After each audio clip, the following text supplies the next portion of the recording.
বিশ্বের প্রায় সব দেশেই দেখা যায় এখন ভলভো লাক্সারিয়াস বাসগুলো। এই মডেলের বাসগুলো বাংলাদেশের বাজারে বেশ ভালোই আলোড়ন সৃষ্টি করেছিল। মূলত দেখতে বেশ সুন্দর আর সকল ধরনের ফ্যাসিলিটি থাকায় মানুষের পছন্দের তালিকায় ছিল এই ভলভো মডেলের বাসগুলো। কিন্তু বাংলাদেশে বাসটি তার জনপ্রিয়তা ধরে রাখতে পারেনি। প্রতিবেশী দেশ ভারতে এই বাসের জনপ্রিয়তা তুঙ্গে থাকলেও বাংলাদেশের বাজার থেকে হারিয়ে যেতে বসেছে ভলভো মডেলের এই বাসগুলো। কেন ভলভো বাংলাদেশের বাজারে টিকে থাকতে পারলো না, এই প্রশ্নের উত্তর দিতেই আজকের এই ভিডিওর আয়োজন।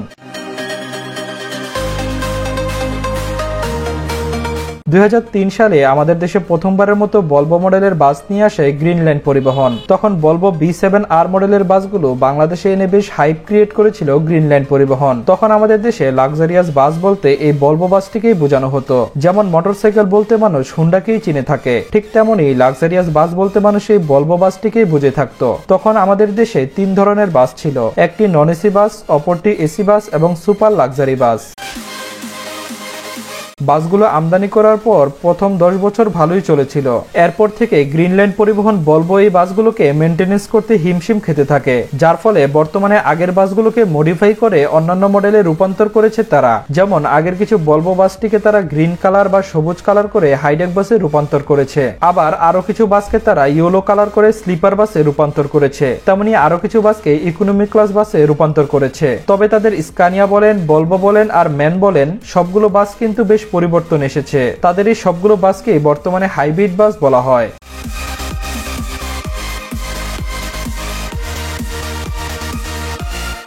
গ্রিনল্যান্ড পরিবহনের পর আমাদের দেশে প্রথম ভলভো মাল্টি এক্সেল বাস নিয়ে আসে হানিফ এন্টারপ্রাইজ 2011 সালের দিকে। যে বাসগুলো এখনো আমাদের দেশের রাস্তায় দাপিয়ে বেড়াচ্ছে। তবে ভলভো বাসকে নিয়ে সবচেয়ে বেশি প্যারায় পড়েছিল সোহাগ পরিবহন। তাদের ভলভো বাসগুলোকে মেনটেনেন্স করতে না পেরে পরিশেষে বিক্রি করে দেয় সোহাগ পরিবহন, এবং আরো কিছু বাস তাদের গ্রেজে পরিত্যক্ত অবস্থায় পড়ে রয়েছে। অর্থাৎ গ্রিনল্যান্ড পরিবহন তাদের বাসগুলোকে মডিফাই করে রাস্তায় চলাচলের উপযোগী করে তুললেও সোহাগ পরিবহন কিন্তু তা করতে পারেনি, যার ফলে তাদের বাসগুলো পরিত্যক্ত অবস্থায় পড়ে রয়েছে এবং তারা এই ভলভো বাসটিকে ফেলে দিয়ে নিয়েছে স্কানিয়া বাসের ডিলারশিপ। অপরদিকে হানিফ এন্টারপ্রাইজ কিন্তু আজও তাদের ভলভো বাসগুলোকে রাস্তায় চলাচলের উপযোগী করে রেখেছে, তবে তাদেরও কিছু বাস পরিত্যক্ত অবস্থায় পড়ে রয়েছে।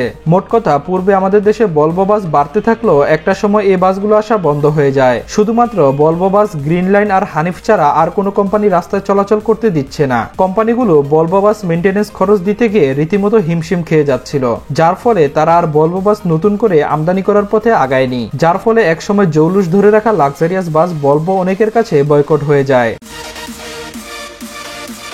এছাড়া ভলভো বিআরটিসি প্রায় প্রতিটি বাস 1.5 কোটি টাকা দিয়ে কিনেও সবশেষ 2021 সালে তা বাঙ্গারি হিসাবে বিক্রি করে দিয়েছে।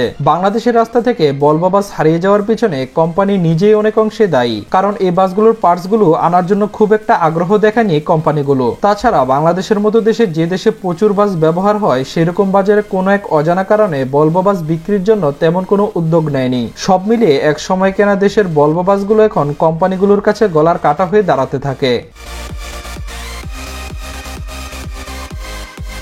ভলভোর এই দুর্বলতার ফায়দা নিতে শুরু করে হুন্দাই, স্কানিয়া সহ বেশ বড় বড় বাস প্রস্তুতকারক কোম্পানিগুলো, কারণ এই বাসগুলো ভলভোর সাথে তুলনা করলেও কিন্তু কোনো অংশে কম নয় এবং বাসগুলোর মেইনটেনেন্স কিন্তু ভলভো থেকে অনেক অংশেই কম। সেই সাথে এইসব বাসের কোম্পানিগুলো ক্লায়েন্টদের ভালো সাপোর্ট দিয়ে থাকে, আর এই সকল কারণেই কিন্তু বাংলাদেশের বাজারে এই সকল গাড়িগুলো দখল করে নেয় এবং দিনে দিনে মুছে দিতে থাকে ভলভো বাসের নাম।